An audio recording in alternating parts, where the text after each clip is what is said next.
And I start with the major driver is the shift, the transition of mobility from a product.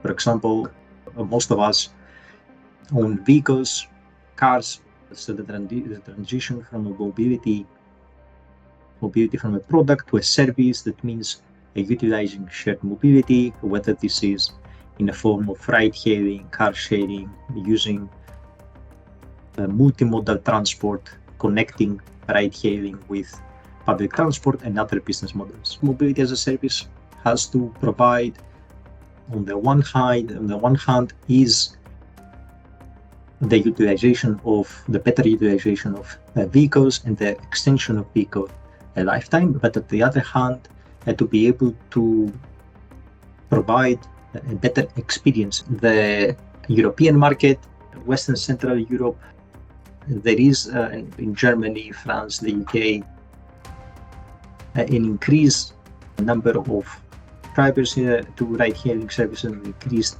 type of use, and also the competitive landscape in these areas is increasing. A substantial opportunity for players to disrupt the traditional taxi industry of up to $14 billion. I want to highlight some of the aspects that determine the adoption of car sharing. For example, the cornerstone is the improvement of utilization of private cars. However, scalability remains a challenge due to trust and convenience factors.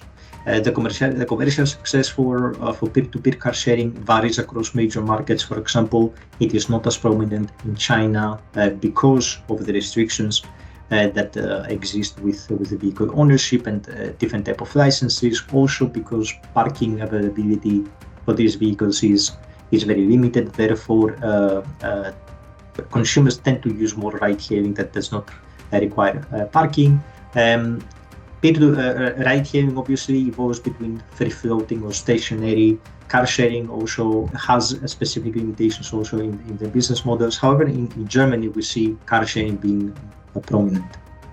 Despite competition from other mobility business models, we think that the market can achieve growth and continue, but it will continue to account for a small share of mobility services by 2030.